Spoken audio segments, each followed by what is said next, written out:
All right, today we are diving into a truly intense story of sacrifice from ancient Buddhist texts.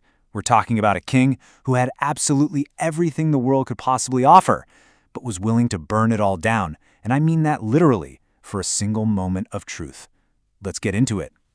So this is the voice of a king who is at the absolute peak of his power, and he's just had this soul-crushing realization. He sees himself not as a source of life for his people, but as this empty promise. To really get why he's feeling this way, we've got to look at what his power actually looked like. So our story kicks off with the Great Chariot King, a ruler who is basically the poster child for perfect, worldly success. But, as you can probably guess, he's about to run into the one enemy that all his armies and all his riches can't do a single thing about. Now, this king wasn't just any old ruler. No, he was a Chakravartin, a wheel-turning monarch, which means he was the absolute pinnacle of a just and virtuous ruler here on earth.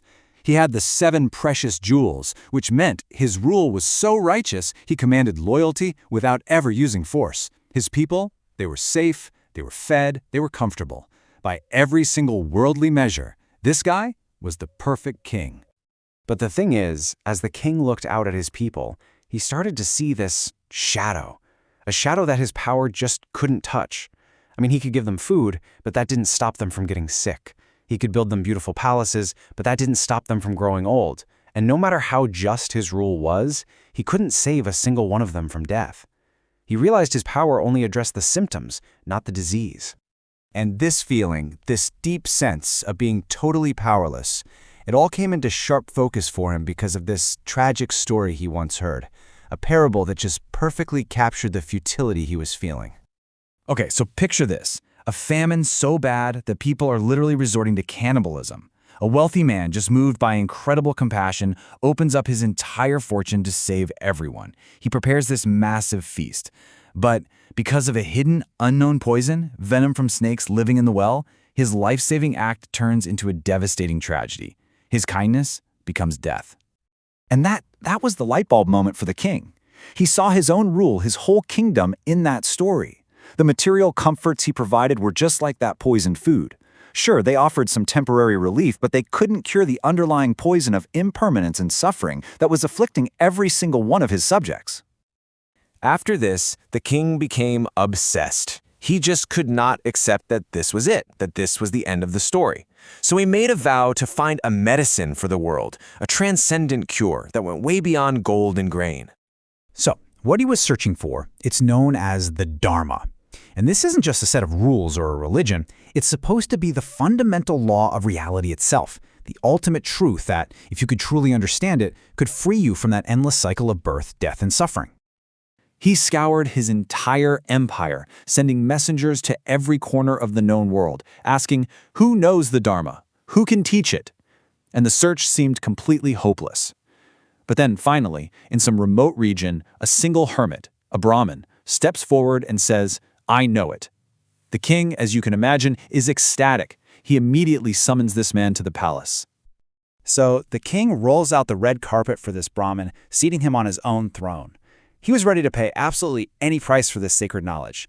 He just had no idea what that price was going to be.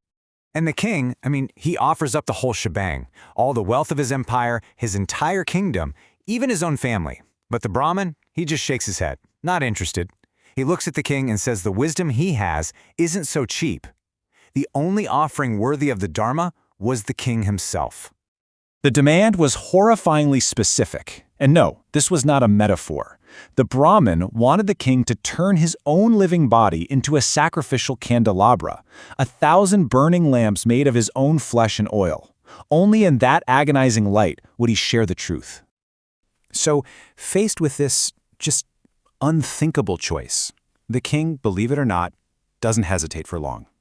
He was about to commit an act of sacrifice so extreme it would literally shake the heavens. You can imagine his family, his court, they're all freaking out, begging him to stop, thinking he's gone completely mad. But for the king, the logic was actually crystal clear. He explained that his body had died countless times in past lives for no good reason at all. It was going to decay and turn to dust anyway.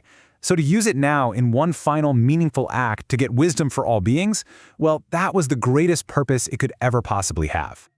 And so he had it done. A royal executioner was called to make 1,000 deep cuts into his flesh. Oil was poured into each wound, and a wick was placed inside. And he was transformed into a living altar, a canvas of unimaginable pain. As the 1,000 wicks were lit, the Brahmin finally spoke the teaching the king had paid for with his own body. And what he gets for all this agony is a single profound verse. Where there is birth, there will be death. To cease this is true bliss. In that moment, through all the searing pain, the king finally understood. But wait, the story doesn't end there. See, the light from his sacrifice wasn't just normal light. It blazed across the entire cosmos, illuminating every world system. Gods came down from the heavens, drawn by this unbelievable act of compassion.